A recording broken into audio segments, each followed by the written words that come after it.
तो अब हम आज आपको जो है फल दीपिका के कुछ छोटे छोटे पॉइंट्स उठाएंगे, और बहुअर्थी मीनिंग आपने पढ़े सब होंगे, लेकिन आपने उसको कभी यूज और अप्लाई करने का टाइम नहीं लगाया। तो इस पर चर्चा करते हैं और आशा करता हूँ आप इंजॉय करेंगे। तो चलिए शुरू करते हैं। जैसे कि फल दीपिका में और अलग अलग ग्रंथों में कहीं पे मैक्सिमम आपको यही मिलेगा कि जैसे मेष राशि जो है वो फॉरेस्ट की है। बस यहीं पे रुक जाओ। जब भी कुछ पढ़ो, अगर फल दीपिका में मंतेश्वर जी ने लिखा कि मेष राशि जो है वो जंगल की राशि है, तो अब जंगल के बारे में जब तक आपका बैकग्राउंड क्लियर नहीं होगा कि जंगल में क्या होता है क्या नहीं होता है, तब तक आप मेष राशि के, अब मेष राशि आपकी दसम भाव में पड़ी तो आपके कर्मा को जंगल का एनवायरनमेंट मिल गया। मेष राशि आपके पंचम में पड़ी, आपके पंचम हाउस को जंगल का एनवायरनमेंट मिल गया। मेष राशि आपके सेवेंथ हाउस में पड़ी, आपके सेवेंथ हाउस को जंगल का एनवायरनमेंट मिल गया। अब हम आपको जंगल, ऋषि तो इतना कह के आगे निकल लिए बंदेश्वर जी तो एरिस को जंगल बता के आगे निकल लिए। अब देखिए एक ज्योतिष का जिज्ञासु और एक सही साधक इसको कैसे इंटरप्रेट करता है। तुम सबने सुना होगा, एक मुहावरा है, एक फ्रेज है, सर्वाइवल ऑफ द फिटेस्ट। यानी कि अगर मेष राशि आपके दसम हाउस में पड़ी है तो आप तभी सरवाइव कर पाएंगे जब आप अपने प्रोफेशन में, अपनी नौकरी में, अपने बॉस, अपने कुलीग के बीच में सबसे बेटर होंगे, सबसे पावरफुल होंगे। अदरवाइज आपका बैंड बज गया, क्योंकि वहां जंगल का कानून है। जंगल में कोई कानून नहीं होता है, जिसकी लाठी उसकी भैंस। अब ये एनर्जी आपको जंगल से डिराइव करनी होती, जो आप लोग करते नहीं कभी। सिंपल सी बात है ना। अरे भाई, ये तो आपको पता ही है कि जंगल में कानून क्या होता है। शेर क्योंकि सबसे ज्यादा पावरफुल है, इसलिए वो वहां का राजा है। तो अल्टीमेटली जंगल में जंगल, अब जैसे बिहार में लोग कहते हैं जंगल राज है। जंगल राज का क्या मतलब है? अराजकता है। जिसको मौका मिल गया उसने एक दूसरे को खा लिया। हाँ, अब आपका जहां जहां मेष राशि पड़ेगी तो इस फॉरेस्ट की एनर्जी को घुमाना है। और ऐसे हम आपको 50 कीवर्ड बता देंगे एनर्जी के साथ, जिसका चाहे उसका प्रिडिक्शन कर दो। और अगर वो नहीं कर रहा है तो समझ लो फिर वो अपनी कुंडली की जो एनर्जी उसको जन्म से प्राप्त हुई उसके अगेंस्ट काम कर रहा है। जहां कहीं तुम्हारी मेष राशि पंचम में पड़ जाए, लव लाइफ में, पढ़ाई लिखाई में, तुम अगर तुमको सरवाइव करना है पंचम में, अपनी एजुकेशन में, अपनी लव लाइफ में, अपने क्रिएटिविटी में, मेनली क्रिएटिविटी स्पोर्ट्स में, तो फिर क्या है? फिर कोई 50% वाला खेल नहीं है। मतलब सर्वाइवल तभी है जब तुम फिटेस्ट हो सबसे। अगर सचिन तेंदुलकर का पंचम हाउस, मान लो एक एग्जाम्पल है कि अगर कोई बहुत बड़ा खिलाड़ी है तो अगर उसका पंचम हाउस में एरिस राशि है तो फिर वो लापरवाही नहीं कर सकता है, क्योंकि सरवाइव करने के लिए हर आदमी ताक में बैठा है कि तो जरा सा मौका लगे। तो अब ये एनर्जी इस, अब जैसे क्या है, जंगल में जो है केमिकल्स और रॉ मटेरियल भी मिलते हैं भाई। जंगलात काटे जाते हैं, लकड़ी मिलती है, रिसोर्स मिलती है, कई तरह के चट्टाने वहां से तोड़ के निकालते हैं, केमिकल्स मिलते हैं, जंगल में खुदाई करते हैं लोग। तो इसका मतलब एरिस राशि अगर फॉरेस्ट है तो फॉरेस्ट में कहीं ना कहीं छुपे हुए रिसोर्सेज है, लेकिन उसके लिए क्या करना है? तुम्हें प्रयास करना है, खोदना है, मेहनत करनी है। लकड़हारे जंगल से लकड़ी काट के लाते हैं तो मेहनत करते हैं और साथ में रिस्क लेते हैं। कोई लकड़ बग्घा के उठा ले गया, कोई शेर बाग उठा के ले, तो यानी लेकिन लकड़ी काटने फिर भी जाते हैं। तो जहां भी एरिस राशि आपकी पड़ेगी, क्योंकि वो जंगल है, मंतेश्वर जी कह रहे हैं, वो मंतेश्वर की बात को तुम्हें माननी पड़ेगी। तो हम जंगल को कितनी तरह से डिराइव कर सकते हैं? ठीक है। तो इसका मतलब जंगल का मतलब है कि जहां पे रिस्क है, जहां पे अगले कदम पे क्या होगा तुम्हें नहीं पता है। अब जैसे पंचम हाउस में मेष राशि पड़ गई, जंगल है, और प्यार का क्वेश्चन आ गया तुम्हारे सामने, तो तुम्हारे प्यार में अगले कदम पे कहां पे खतरा है, कहां पे धोखा है, कहां पे घात लगा के बैठा है कोई, तुम्हें नहीं पता। सावधान रहो, क्योंकि ज्योतिष भाग बताने से ज्यादा बनाने की विधा है। तुमने देखा पंचम में किसी की मेष राशि और उसने कहा भाई साहब मेरी गर्लफ्रेंड से रिलेशनशिप ये कैसा क्या चलेगा, तो तुम्हें क्या बोलना है? भैया जंगल का एनवायरमेंट है। तुम अगर अपने आप को फिट रखोगे, तुम सावधान, जंगल का मतलब सावधान रहना। पता लगा तुम चले जा रहे हो अपनी मस्ती में, पीछे से आया कोई खतरनाक जानवर तुम्हें उठा ले गया, तो इसका मतलब अब इसको कहाँ से, पढ़ाई लिखाई में भी मतलब तुमने अपनी थीसिस लिखे और गुरु जी ने अपने नाम से उसको प्रिंट कर दिया, तुम तो रह गए बेटा क्योंकि जंगल का एनवायरमेंट है, सर्वाइवल ऑफ द फिटेस्ट है। तुम फिट नहीं रहे, तुम्हारी थीसिस दूसरे के नाम से छप गई तुमने लिया ही। अब देखो देखो, खेल बड़ा छोटा सा है। हमने जिस तरह से ज्योतिष पढ़ा हम तुम्हें वही वही सिखा सकते हैं। और हमारी ज्योतिष जो हमने पढ़ा हम मानते हैं सवाल है। मतलब जितना जरूरत होता है समाज में जीने के लिए उतनी सवाल है मेरी ज्योतिष, ठीक है। क्योंकि हमने हमेशा कोई भी, अब देखिए एक टॉपिक पे मैंने 10 मिनट लगाया, जंगल पे। और ऐसे हम तुमको जब पूरी फल दीपिका अगर पढ़ा दें और ऐसे 17 क्लासिक पढ़ा दें, तो सोचो कि बैरोमीटर तुम्हारे ज्योतिष का कहाँ तक पहुंचेगा। और ज्यादा नहीं, एक ही दो किताब के बाद तुम खुद अपने आप डिराइव करने लगोगे, तुम्हारा माइंड चलने लगेगा। क्योंकि हम लोग क्या है, हम सबसे बड़ी जानते हो, हम हमारी परंपरा में हमारा उस्ताद कहता था कि तुमको तोता बनना है तो रटते रहो। मैंने कभी किसी को तोता नहीं बनाया। तोता मतलब कि जो वो तुमको जितनी बातें बता दे तुम उसको एज इट इज कोट करते हो, उसका मतलब तुम्हें समझ में नहीं आएगा। तो ज्योतिष बनना है तुम्हें, तोता नहीं बनना है कि जो तुमने सुन लिया बस उसको ऐसे चाहिए, उसको पता पता नहीं कि वो क्यों है क्या है। तो ऐसे चीजों को जब आप पकड़ते हैं, तो अभी मैंने आपको 2-3 हाउस से जंगल का एनवायरमेंट लगा के दिखाया, ठीक है। तो ऐसे ही अब आपको क्या करना है, इसीलिए छंद निरूक्त व्याकरण भाषा की जानकारी होनी चाहिए कि अरण वन, वन का क्या मतलब होता है, वन की कैसी एनर्जी होती है, वहां कौन कौन मिलता है, वहां क्या खतरे होते हैं, वहां क्या अपॉर्चुनिटीज होती हैं। एक सोचो एरिस का कीवर्ड उठाया है सिर्फ वन, और ऐसे एरिस के 50 कीवर्ड हैं, तो ऑब्वियस है सबकी कुंडली 50 तो लग नहीं जाएंगे। लेकिन तुम्हें तो ज्योतिष बनना है ना, नॉलेज का समंदर बनना है ना, फिर उसमें से तुम जो ढूंढ के जो लगाओगे किसी चार्ट में तो लगेगा। लेकिन सीखना तो सब कुछ है मेरे भाई और बहनों। तो ultimately please try to understand, ये बहुत छोटी छोटी बातें हैं। अब जैसे मान लो मंतेश्वर, क्या सारे ऋषि कहते हैं कि 8वां हाउस जो होता है वो हमारे प्राइवेट पार्ट्स और सेक्सुअल ऑर्गन का होता है। 8वां हाउस कह लो या भाई स्कॉर्पियो राशि कह लो। अब जैसे मान लो किसी की स्कॉर्पियो राशि हम 10th हाउस को भी करियर का मेन है वहां पे पड़ रही है, तो अब यार ये कर्मा को तुम सेक्सुअल पार्ट और ऑर्गन से कैसे जोड़ोगे। एक तो सिंपल सी बात है कि आदमी जो है ह्यूमन ट्रैफिकिंग कर ले, हम उस पर नहीं जा रहे हैं। हम इसको तुम्हें और तरीके से जोड़ के दिखाते हैं। जैसे कि जब सेक्सुअल ऑर्गन का या प्राइवेट पार्ट का काम क्या होता है, गंदगी को फ्लश आउट करना, और पार्टनर मिल जाए तो पार्टनर के साथ यूनियन करके कुछ नया क्रिएटिविटी करना। अब अगर तुम्हारे स्कॉर्पियो 10th हाउस में पड़ रही है, तो जरूरी नहीं कि तुमको फिजिकल पार्टनर ढूंढना है, तुमको अपने कर्मा में एक बिजनेस पार्टनर ढूंढ लो। और अपनी, क्योंकि अब तुमको अपन जैसे स्कॉर्पियो में जब सेक्सुअल पार्ट दो मिलते हैं तो रज और वीर मिलता है तो संतान क्रिएट होती है। तो चलो भाई, हमने पैसा लगा दिया, तुमने अपनी प्रॉपर्टी लगा दी, दोनों ने मिलकर दुकान खोल ली और एक नया प्रतिष्ठान हमने खोल लिया। अब ये एनर्जी नहीं लग सकती है क्या?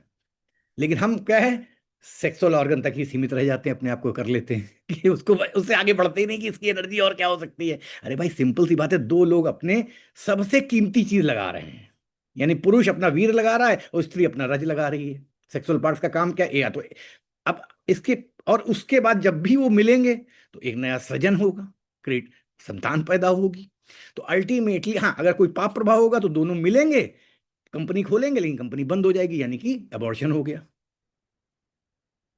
सिंपल, कंपनी नहीं चली। लेकिन अगर सबको ठीक है, सुप्रभाव है, तो दोनों अपने अपने सबसे कीमती एसेट्स को आपस में जोड़ेंगे और उससे एक नया सृजन करेंगे, क्योंकि Scorpio is all about sexual parts. क्या ऐसे कभी विचार नहीं करते हो आप लोग चीजों को? जब तक, और ये विचार करना है आपको, विश्वास मानिए, अगर आपको क्लासिक्स पढ़ने और हमारे साथ अगर पढ़ने हैं और हमारे साथ क्या, हमें जिस तरह से ट्रेंड किया गया है हमारे उस्ताद ने, हम वैसे आपको सिखा सकते हैं कि there are 100 shades of grey. हर ऋषियों ने इस लोक में एक कॉमा, फुल स्टॉप, हलंत और बिंदु भी बिना कारण के नहीं लगाया है, और उसके डीप मीनिंग्स हैं, 10-10 तरह के मीनिंग्स हैं। तो इसको जब तक नहीं पकड़ोगे, कुछ अपना एनालिसिस नहीं करोगे, तो फिर ऊपर का जो लिखा है सिर्फ उसका ट्रांसलेशन सीख पाओगे। और ज्योतिष में जो ट्रांसलेशन करते हैं वो ज्योतिष नहीं बनते हैं, वो क्रूक बनते हैं। ज्योतिष अगर बनना है तो तुम्हें उसमें तिन खोजा तिन पाई या गहरे पानी पैठ, जब तक गोता मारोगे नहीं एक एक श्लोक के वर्ड में, एक एक अक्षर, बिंदी, हलन तो मात्रा में, तब तक समझ कैसे पाओगे कि क्या खेल हो रहा वहां पे, क्या क्या मतलब वो क्या कहना चाहते हैं छुपा के। और जो ऋषि तो जानते थे कि कलयुग में हमारे तुम्हारे जैसे आदमी लोग पैदा होंगे, हैं, कामी क्रोधी आलसी तो उन्होंने हर चीज छुपा के लिखी कि जब मेहनत करोगे, वेद पुराण भाषा निरुक्त छंद पढ़ोगे तो अपने आप डिराइव कर पाओगे। और जो वेद पुराण भाषा निरुक्त छंद व्याकरण पढ़ लेता है वो अपने आप में सीधा हो जाता है, वो फिर बदमाश नहीं रहता है। तो पहले ये सब इसलिए पढ़ाया जाता है कि तुम्हारी आत्मा शुद्ध हो जाए, तुम्हें ज्ञान हो जाए, तब तुम, हमारे अंदर काम, क्रोध, लोभ, मोह, मत्सर, माया खत्म हो जाती है, जब इतने शास्त्र तुम पढ़ लेते हो। इस वजह से ये ज्योतिष सबसे आखिरी में पढ़ाया जाता है, कि ज्योतिष पढ़ाने से पहले पहले तुम्हारी कैरेक्टर, हर चीज तो सीधी करें, तुम्हारे विचार तो सही करें, तब तुमको फिर असली ज्ञान दें। और जब इतना पढ़ लेते हो तुम अपने आप ही ड्राइव करने लग जाते हो। खैर कोई बात नहीं, हम तुम्हारे साथ हैं, और एक एक करके सारे क्लासिक को डिकोड करेंगे हम और आप मिल के, जैसे वो स्पेशल 26 में कहते हैं ना, मिल के उखाड़ेंगे। ठीक है, तो हम और आप मिल के उखाड़ा जाएगा तो शास्त्र को समझने के पर्पज से। तो देखिए कितनी छोटी छोटी बात है। अब जैसे अनिरुद्ध, जरा उसमें से जो मैंने पिक्चर भेजी थी उसमें एक्यूरेस की पिक्चर लगाओ राइट। थोड़ा, और आगे मंत्र, ये सब मंत्र हम फलदीपिका से उठा रहे हैं छोटे छोटे पॉइंट, और अभी आपको और मजा आएगा जब इसमें और एक्सप्लेन करेंगे चीजों को आपको। अब इसमें एक्यूरेस, हाँ बस ये रोक दो। अब ये देखो, एक आदमी के दोनों कंधे पे छोटे छोटे मटके, एक कंधे पे मटका और एक हाथ में दूसरा मटका है। ये है ओरिजिनल वैदिक सिंबल ऑफ एक्यूरियस साइन। ये जितने साइन है ये आपको जयपुर के जंतर मंतर में दीवालों में बने मिल जाएंगे। ये ओरिजिनल साइंस है। ठीक है, असली चीज इसी से आपको सारा खेल सीखना चाहिए। वो जो वेस्टर्न साइंस, हम ये नहीं कह रहे वेस्टर्न साइंस गलत है, उनकी कल्चर, उनके क्लाइमेट, उनके हिसाब से वो थोड़ा बहुत उन्होंने उसमें बदलाव कर दिया है, लेकिन ये ओरिजिनल साइन है। अब जैसे क्या है कि मंतेश्वर कहते हैं कि एक्यूरियस साइन जो है, जैसे अभी हमने आपको एरिस का फॉरेस्ट बताया, अब हम एक्यूरियस का एक एग्जांपल आपको देते हैं कि एक्यूरियस वो स्थान है जहां पे कुम्हारों की बस्ती, या जो बर्तन बनाने वालों का अड्डा, ठीक है, या जहां पे वो इकट्ठा होते हैं। तो अब देखो, आज से 5,000 साल पहले बहुत सारे प्रोफेशन नहीं हुआ करते थे। भाई आदमी या तो लोहार होता था, या कुम्हार होता था, या सैनिक होता था, या खजांची होता था, या घुड़साल देख लेता था, या रसोइया होता था। भाई प्रोफेशन तो लिमिटेड थे ना। अब बहुतेरे प्रोफेशन है। तो अब तुम पॉटर से क्या क्या चीजें पकड़ सकते हो एक्यूरियस साइन में। यानी एक्यूरियस साइन में होल्ड करने की क्षमता है, और होल्ड करके ट्रैवल करने की क्षमता है। भाई आदमी होल्ड कर रहा है और ट्रैवल कर रहा है।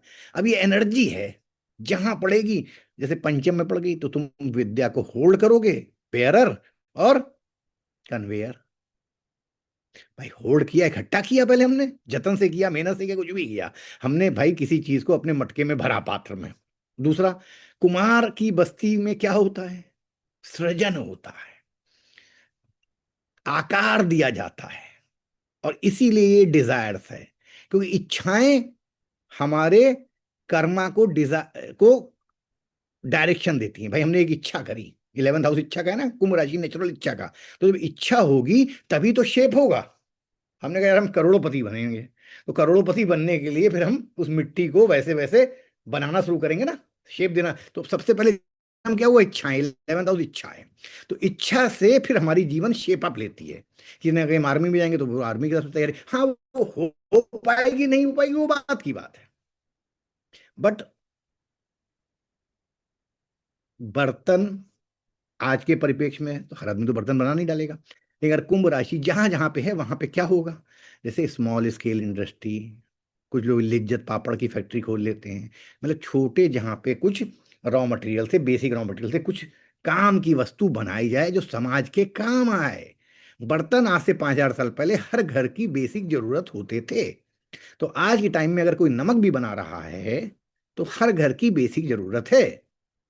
तो अल्टीमेटली आपको अभी सिंबल से हम और भी 50 चीजें आपको बता सकते हैं, वो तो खैर जब कभी सिंबल्स पर डिटेल में चर्चा करेंगे तो बताएंगे। तो यहाँ पे समझिए कि अच्छा, पॉटर्स की बस्ती है, तो अल्टीमेटली कच्ची मिट्टी का इस्तेमाल करते थे पॉटर। तो यानी कि किसी चीज को उसके उसको पकाते थे और फिर उसमें हार्ड बर्तन बना लेते थे। तो ये एक प्रोसेस है। यानी कि कुंभ राशि में आपके अंदर जो कला है वो आप तक पर्सनल है। क्योंकि कई बार आप जैसे बिहार में जहाँ मखाना बनता है, तो वो परिवार अपनी लड़कियों को ये कला नहीं सिखाते हैं मखाना बनाने की, क्योंकि अगर वो अपनी लड़कियों को ये कला सिखा देंगे तो जब शादी हो जाएगी तो दूसरे घर में चली जाएगी वो कला। वो सिर्फ अपने लड़कों को ये कला सिखाते हैं कि मखाना कितने टेम्परेचर पे भूना जाता है जो पॉप अप कर जाए अपने आप। वो नहीं सिखाती लड़कियों को ये कला। तो अल्टीमेटली कुम्हार एक यानी कि ये आदमी अपने काम का एक्सपर्ट होगा। भाई तुम तो नहीं बर्तन बना लोगे तो जिस यानी कि वो अपने पुश्तैनी काम है, और कुम्हार का काम नॉर्मली पुश्तैनी होता है। कुछ लोग इंटर से आजकल सीखने लगे हैं, यूनिवर्सिटी खुल गई है, ठीक है। लेकिन इसको डीप में समझो, अगर कुमारों की बस्ती और फिर उससे बड़ा कुंभ राशि में से कुमार जहाँ पे पॉटर्स हैं, तो इसका मतलब आदमी अपने लाइक माइंडेड पीपल्स के साथ रहेगा। कि सारे कुमार, सारे वहां पे घड़ा बनाने वाले हैं आसपास। तो यानी कि उसका अगर मान लो ये फोर्थ हाउस में पड़ जाए कुंभ राशि, तो आपका घर कहाँ होगा? इंडस्ट्रियल एरिया के पास होगा। अब इसमें प्रिडिक्शन लगाना शुरू करो। फिफ्थ हाउस में पड़ जाए तो आपका एजुकेशन का स्कूल में अलग अलग, अभी जब कुंभ राशि के बहुत सारे डोमेन आपको पता भी होंगे, सीख जाएंगे, तो आप उसमें लगाइए कैसे आपको लगाना है। Fifth house is all about creativity. अब और ये भी बर्तन बनाना, पॉटरी भी क्रिएटिविटी है, तो इसका मतलब अगर कुंभ राशि फिफ्थ में पड़े तो ये बहुत अच्छा है हाथ की स्किल्स के लिए। तो ऋषि जब कोई एक पॉइंट तुम्हारी तरफ, क्योंकि उनके पास इतना टाइम नहीं कि वो समझने की जरूरत। अब जैसे यही इसी सिंबल में ले लो। अब जैसे मान लो ये मकर राशि का सिंबल है 12 सिंह, और पीछे जो है मगरमच्छ की बॉडी है, और ऊपर जो है 12 सिंगा की राशि है। अब एक सिंपल इससे तुम प्रिडिक्शन कैसे सीख सकते हो कि अगर मकर राशि के मान लो फॉर एग्जांपल 15 डिग्री में कोई प्लेनेट है, मकर राशि के 15 डिग्री में अगर कोई प्लेनेट है, तो वो प्लेनेट बहुत ज्यादा चंचल होगा, बहुत ज्यादा एक्टिव होगा, बहुत ज्यादा चौकन्ना होगा। क्यों? क्योंकि 12 सिंगा में ये सारे गुण होते हैं, और 12 सिंगा के 4 पैर होते हैं। तो अगर मकर राशि के शुरू के डिग्री में कोई प्लेनेट है, तो 4 पैर का मतलब पहले समझो। कोई भी जानवर जिसके 4 पैर होते हैं उसका मतलब होता है धर्म अर्थ काम मोक्ष, चारों साधन चतुष्टय को वो जिएगा। अच्छा, अब मगरमच्छ पे आ जाओ। मगरमच्छ रेप्टाइल है, आलसी है। तो मकर राशि के अगर 15 डिग्री बाद में कोई प्लेनेट है या लग्न की डिग्री है, तो आपके अंदर मगरमच्छ वाले गुण आएंगे। मकर राशि के 15 डिग्री शुरुआत में, अच्छा मकर राशि के 15 डिग्री पीछे का अगर में प्लेनेट है, तो उसमें जल तत्व है, क्योंकि मगरमच्छ जल में रहता है और पृथ्वी में भी रहता है, लेकिन जल तत्व यानी जल तत्व के गुण आ सकते हैं। और यहाँ पे 12 सिंह है, पृथ्वी है। तो यानी कि मकर राशि तो वैसे वैसे तो वो टोटल अर्धी एलिमेंट की राशि है, लेकिन आखिरी की डिग्री में कहीं ना कहीं क्या जल तत्व भी हो सकता है। बट यहाँ पे इस राशि में दोनों एनवायरमेंट रहता है, पृथ्वी भी है और जल भी है, ध्यान रखना, ठीक है? क्योंकि एक तरफ 4 पैर वाला जानवर है, राइट? तो 4 पैर से भी बहुत सारे प्रिडिक्शन निकलेंगे जो आने वाले समय में, जब हम चतुष्पाद, द्विपाद, हाँ, कीट, रेप्टाइल्स, कीट माने कीट पतंगे जो होते हैं, इंसेक्ट, ये अलग, जैसे इन सब के वर्गीकरण हैं, इनकी सबकी अपनी क्वालिटीज हैं जो हमें समझनी पड़ती हैं, ठीक है? राइट। तो अब जैसे कि 12 सिंगा का पानी पीने का अपना एक तरीका होता है, खाना खाने का अपना एक तरीका होता है। यानी कि 15 डिग्री शुरुआत में कोई प्लेनेट है, सेकंड लॉर्ड है, तो हो सकता है आदमी शाकाहारी हो। और मकर राशि के 15 डिग्री बाद में आपका सेकंड लॉर्ड है, तो आदमी मांसाहारी हो, मगरमच्छ ओमनीवोरस होता है। कभी सोचो, विचार करो, क्या गलत है इसमें? हम क्या, क्या हमारा लॉजिक गलत हो तो बताओ कि नहीं गुरु जी, हमारे हमारे नहीं समझ में आई आपकी बात। अरे भाई, जब 15 डिग्री में 12 सिंगा है, बकरी है, भेड़, कुछ भी हो, इसको कहीं कहीं पे हिरन लिखते हैं, कहीं 12 सिंगा लिखते हैं, कहीं भेड़ लिख देते हैं, मगरमच्छ के मुंह में। तो अल्टीमेटली शुरू के 15 डिग्री में अगर आपका सेकंड लॉर्ड क्या आपके फूड हैबिट्स है, उसी प्रकार अगर मान लीजिए आपका 12th लॉर्ड जो है 15 डिग्री में है, तो आपका मेटिंग का स्टाइल हिरन की तरह होगा। आपका 12th लॉर्ड या 7th लॉर्ड आपका जो है आखिरी की 15 डिग्री में है, तो आपका सेक्सुअल एक्टिविटी करने का स्टाइल मगरमच्छ की तरह होगा, यानी you will scroll with each other. दिमाग को चाहे जहां लगा दो, जितने को उतने प्रिडिक्शन तुम्हें सिखा दें, लेकिन पहले मगरमच्छ को तो समझो, पहले 12 सिंगा को तो समझो। अगर अब जैसे मान लो लग्नेश जो है मकर के 15 डिग्री में आ जाए, शुरू के डिग्री में 12 सिंगा वाले, मुंह आगे की तरफ निकला होगा।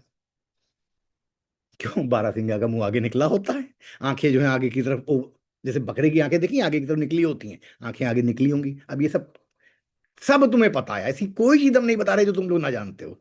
सिर्फ इंटरप्रिटेशन का खेल है और समझने का खेल है।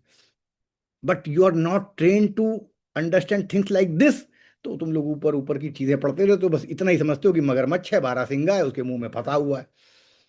ये पिक्चर में थोड़ा सा अंतर है, वरना अदरवाइज तो ये प्रेशर दबा रहा है मगरमच्छ पीछे से। लेकिन अब इसमें देखो, मगरमच्छ से 12 सिंगा निकल रहा है, यानी कि इंसान जो है रेप्टाइल से डेवलप होके, यानी कि वो अपने शुरू के जीवन में वो रेप्टाइल जैसी एक्टिविटी थी, रेंगने वाली, लेकिन बाद में वो बहुत स्पीड अप पकड़ेगा।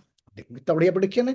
यानी अगर मकर राशि में किसी का ग्रह है, तो क्या बोलोगे? बेटा शुरू में तो तुम मगरमच्छ की तरह ढुलमुल ढीले रहोगे, लेकिन बाद में 12 सिंगा की तरह रेस पकड़ोगे। यही तो वो बकरा है जो धीरे धीरे मीठी घास खाने के लिए पहाड़ की चोटी पर चढ़ जाता है, मकर वाला, हाई हाई हाईएस्ट एल्टीट्यूड में। यानी शुरुआत में अब जैसे मकर लग्न है, तो मकर लग्न वाले के बारे में क्या नॉर्मली बोलोगे? बेटा शुरू में तो रेंगोगे अगर डिग्री लग्न की डिग्री पीछे की तरफ है, लेकिन बाद में बढ़ोगे आगे, क्योंकि आगे 12 सिंगा है।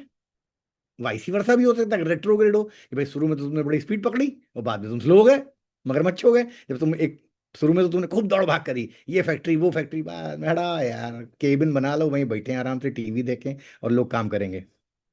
तो ये एनर्जी को देखो, एनर्जी को तुम्हें समझना है, खेल को है क्या। ऋषि बहुत छोटे वर्ड में पूरी गागर में सागर भर देते हैं। अब ये गागर में सागर को जब तक तुम खोलोगे नहीं, एक्सपेंड करोगे नहीं, प्याज की तरह एक एक छिलका उतारोगे नहीं, एक एक श्लोक का, एक एक वर्ड का। अब देखो हमने सिर्फ अभी 3 बातों में इतनी देर लगाई हमने, तो तुम सोचो हमने जब पढ़ना शुरू किया होगा तो एक एक बात में कितने घंटे लगाए होंगे। वो मेहनत, वो जज्बा देखो अपने उस्ताद का कि हम आज से 20 साल पहले जब पढ़ते थे तो एक एक वर्ड को लिख के उसकी, तुम विश्वास नहीं मानोगे, मैंने एक एक वर्ड को नेशनल जो, अगर जैसे मैंने देख लिया बारहसिंगा, तो नेशनल ज्योग्राफिकल चैनल, जितने भी चैनल हैं सब पे मैंने बारहसिंगा में जितना, विकीपीडिया में बारहसिंगा के बारे में जितनी जानकारी है, जितनी डॉक्यूमेंट्री है, सब मैं देखता था कि बारहसिंगा में ऐसी क्या खास बात है। तभी तो मुझे इसी तरह पढ़ते पढ़ते जब मैंने स्कॉर्पियो पढ़ना शुरू किया तो मुझे पता पता चला पहली बार लाइफ में कि स्कॉर्पियो के 2 जेनिटल होते हैं, इसीलिए स्कॉर्पियो सबसे सेक्सियस राशि है, क्योंकि ये 2 मेल ऑर्गन्स। अब ये पता ही नहीं था हमको। तो अब आपको जैसे सभी को पता है Scorpio is a sign of sexuality, 8th house sexual. अरे पावर वहां पे मंगल की पावर है तो सेक्सुअल पावर है, लेकिन कभी कभी विचार करा क्यों? तो हम एक दिन ऐसे विकीपीडिया और एक विजडम लाइब्रेरी करके साइट है, उसमें आप पढ़ो, मैं एक एक वर्ड पढ़ता हूँ। व्हाट इज रजस, what is Tamas, what is सतोगुण।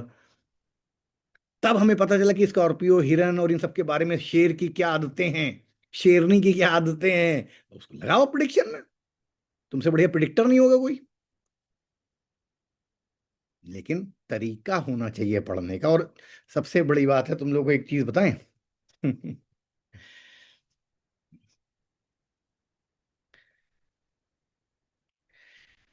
रामचरितमानस की सबसे आखिरी चौपाई क्या है?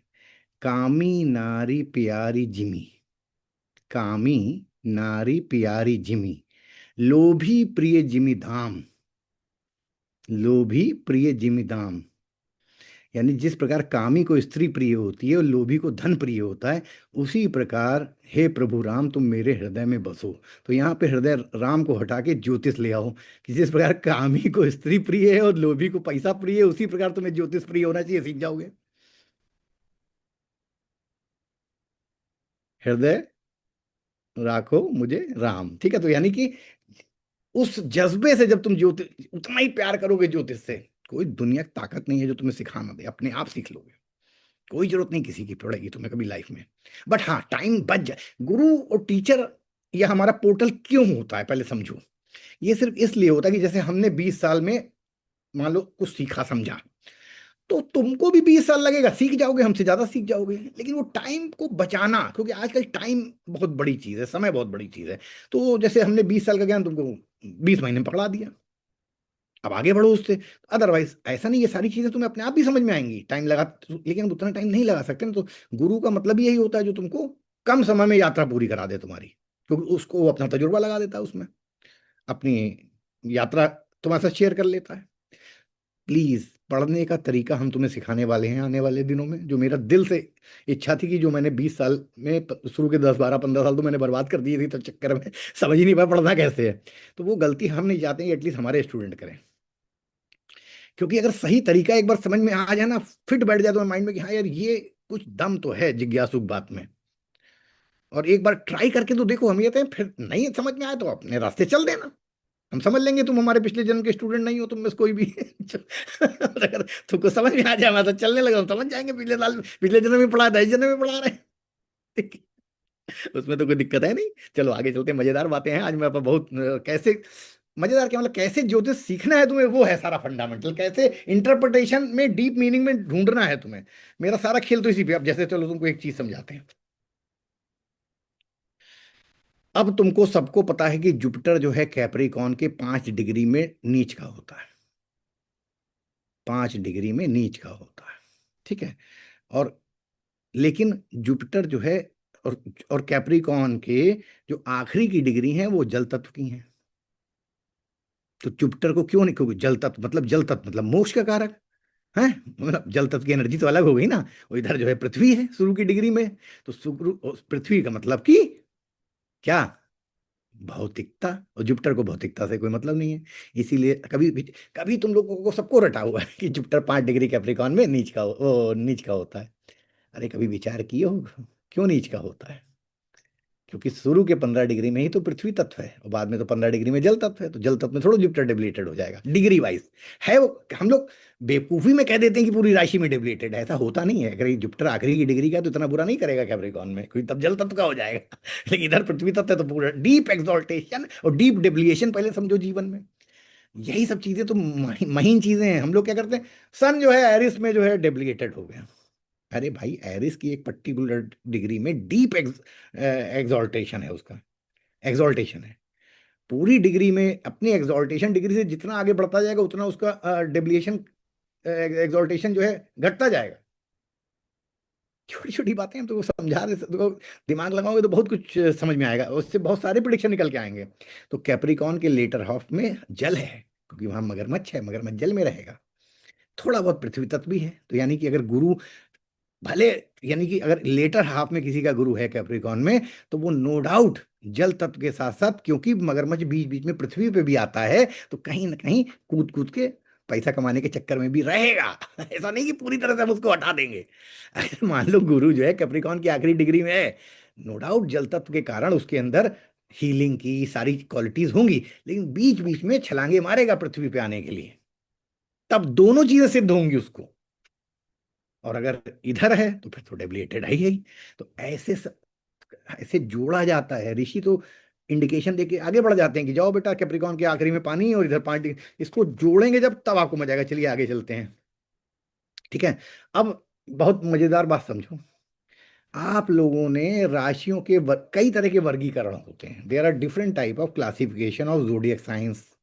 उनमें से एक जोडियक साइन का वर्गीकरण होता है कि पृष्ठोदय, ध्यान रखिएगा, पृष्ठोदय और उभय उभयोदय और शीर्षोदय। यानी कि पृष्ठोदय मतलब वो राशियां जो पीठ से राइज होती हैं, उभयोदय जो राशियां बीच से राइज होती हैं, और शीर्षोदय जो राशि सिर से राइज होती है। इसको हम आपको करके दिखाते हैं, लेकिन बहुत से नए लोग समझ नहीं पाएंगे कि हम कहना क्या चाह रहे हैं। देखिए बस 1 सेकंड का मुझे टाइम दीजिए, मैं वो उसको करके दिखाता हूँ, नहीं तो आपके माइंड से निकल जाएगी। और देखिए, जैसे मान लीजिए ये हमारी पृथ्वी है और ये हम यहाँ पे हम हैं। ठीक है। तो क्या होता है, एक ये जोडियक का बेल्ट होता है, ये अलग अलग जोडियक हैं। ठीक है। तो हमारी पृथ्वी जब घूमती है तो हम राशि के सामने से गुजरते हैं। तो मतलब मेनली राशि तो फिक्स होती है, लेकिन हम कहते हैं ना राशि हर 2 घंटे में राशि उदय हो रही है, वो मेनली पृथ्वी जो घूमती है उसकी वजह से राशि। अब जैसे राशि यहाँ से निकलती है पीछे से, मतलब ये होराइजन हो गया, मान लो ये होराइजन हो गया, तो होराइजन के ऊपर से राशियां ये पट बेल्ट ऐसे चल रही है होराइजन की, मतलब पृथ्वी चल रही है तो हमें लगता है बेल्ट चल रही है, अब राशियां चल रही हैं, लेकिन हम राशियों के सामने से घूम रहे होते हैं। एनीवे वो एस्ट्रोनॉमी का क्वेश्चन है, बट आपको आसान भाषा में समझाते हैं। अब जैसे क्या है कि मीन राशि का ये सिंबल है, मान लीजिए एक मछली ऐसे माना लिए, एक मछली ऐसे माना लिए। तो अब मीन राशि, अलग अलग राशियों के जो सिंबल्स हैं, तो अब आपको जैसे समझ में समझाने के लिए बोलते हैं, जैसे कैंसर राशि है। कैंसर राशि जो है, तो केकड़ा जो है, जब केकड़ा यहाँ से इस बेल्ट, केकड़ा यहाँ पे मान लीजिए बना हुआ है, तो केकड़ा जब यहाँ से उदय होगा तो केकड़े के सबसे ऊपर का पार्ट पहले नहीं दिखेगा, पृष्ठोदय है। तो केकड़े का पीठ वाला नीचे का हिस्सा पहले दिखेगा, और फिर केकड़े के आगे के वो जो क्लॉज व्लॉज होते हैं और उसके जो आगे निकले होते हैं वो दिखेंगे, यानी पृष्ठोदय। अब पृष्ठोदय मतलब पीठ से जो, अब उसी प्रकार से जैसे मान लीजिए जो है एरिस राशि पृष्ठोदय राशि है। तो जब एरिस राशि पृष्ठोदय राशि है, तो पहले भेड़ के कान और मुंह नहीं दिखेंगे, पहले भेड़ की पूंछ दिखेगी, पुट्ठा दिखेगा, पृष्ठोदय। ठीक है। तो अलग अलग, अब ये राशियों के वर्गीकरण आपने पढ़ लिया कि भैया जो है कैंसर जो है, एरीज जो है, कैप्रिकॉन है, ये पृष्ठोदय राशि। अब जैसे कैप्रिकॉन पृष्ठोदय राशि है, यानी पीठ से, होराइजन से जब निकलेगी तो पहले पीठ दिखेगी, यानी मगरमच्छ की पहले पूंछ दिखेगी। फिर मगरमच्छ की पीठ दिखेगी, और फिर सबसे आखिरी में जब धीरे धीरे उठेगी तब बारहसिंगा दिखेगा। अब इसका मतलब क्या हुआ? इसका मतलब भी तो समझने वाली बात है। भाई ये एनर्जी जो है आपने, मंतेश्वर जी ने लिख दी, मंतेश्वर जी इतना लिख के आगे बढ़ गया, और हर ऋषि इतना लिख के आगे बढ़ गया। यहाँ पे अब हम तुम्हें समझाते हैं इसका मतलब क्या होता है। जैसे एक एग्जांपल ले लो, जैसे मकर राशि जो है, पृष्ठोदय राशि जो पहले पीठ से जो है राइज होती है। तो तुमने जेमिनी में राशियों की दशा पढ़ी, राशियों की दशा पढ़ी।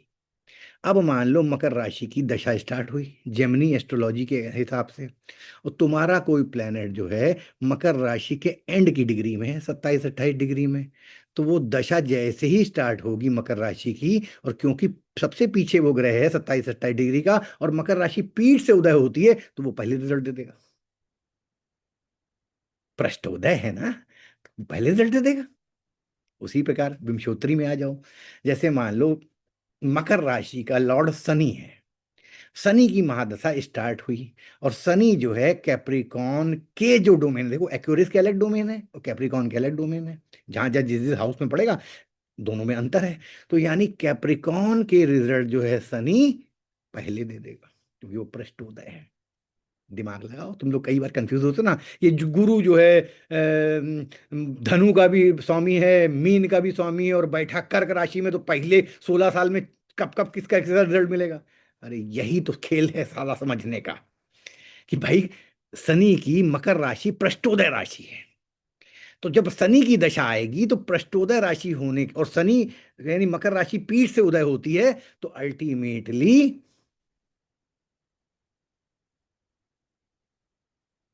क्या होगा? अब फिर देखो इसको समझना। पीठ से उदय होने, अब यहां पे पीठ से उदय होने का मतलब है क्योंकि शनि मकर राशि के रिजल्ट बाद में देगा, क्योंकि पीठ से उदय हो रही है। ठीक है।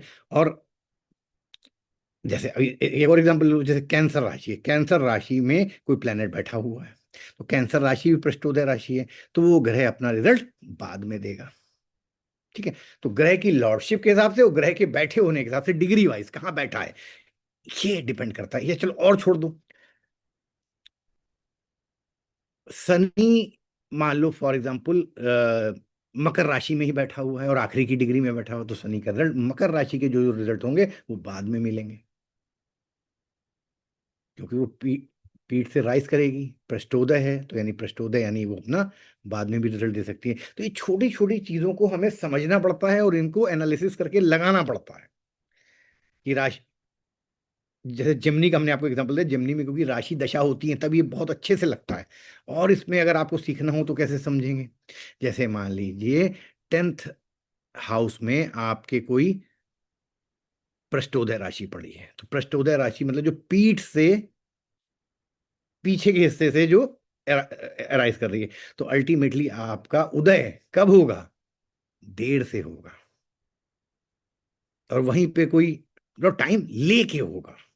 पूरी तरह से उदय टाइम लगेगा आपके प्रोफेशन करियर में, शादी में भी टाइम। अब शादी में मान लीजिए पृष्ठोदय राशि पड़ गई, तो पृष्ठोदय मतलब पीछे से ना, वो भले पीछे से राइज कर रही है, लेकिन पूरी राइज करने में, फ्रंट उसका आने में टाइम लगेगा।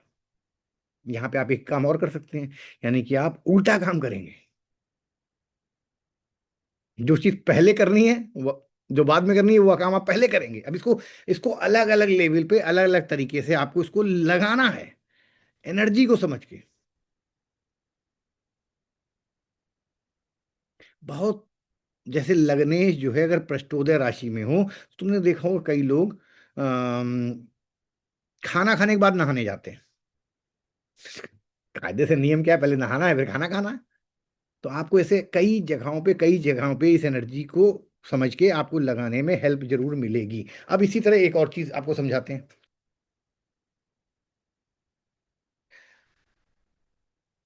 जैसे कि मंत्रेश्वर ऋषि ने क्या लिखा, कि कुछ राशियां जो हैं दिवा बली होती हैं, कुछ राशियां रात्रि बली होती हैं, कुछ राशियां दिन में बली होती हैं, कुछ राशियां रात में बली होती हैं। तो अब इसका एक एग्जाम्पल आपको देते हैं। ठीक है। तो अल्टीमेटली समझ लीजिए कि जैसे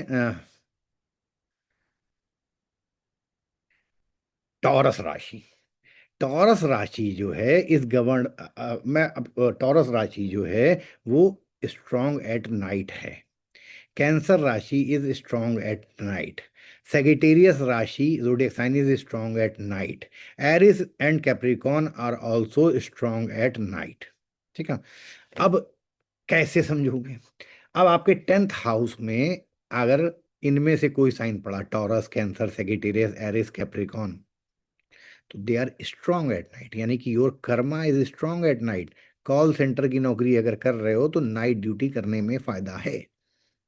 पंचम हाउस में अगर इनमें से कोई राशि पड़ गई और they are strong at night, तो आपको अध्ययन कब करना चाहिए? नाइट में। अब ये ऋषि ने कहीं नहीं लिखा है, लेकिन आपकी लॉजिक होना चाहिए। भाई जो राशियां स्ट्रांग एट नाइट हैं, और राशियां क्या देती हैं? एनवायरमेंट देती हैं। पंचम हाउस हमारे कहाँ का है? एजुकेशन का भी है, मंत्र का भी है। तो यानी अगर ये राशि आपके पंचम हाउस में पड़ रही है जो कि स्ट्रांग एट नाइट है, तो ऋषि तो खाली राशि लिख के आगे बढ़ गए। अब आपका काम यहाँ से स्टार्ट होता है। तो मंत्र आपको दिन में नहीं करना है, सिद्धि और मंत्र करना है रात में करना है।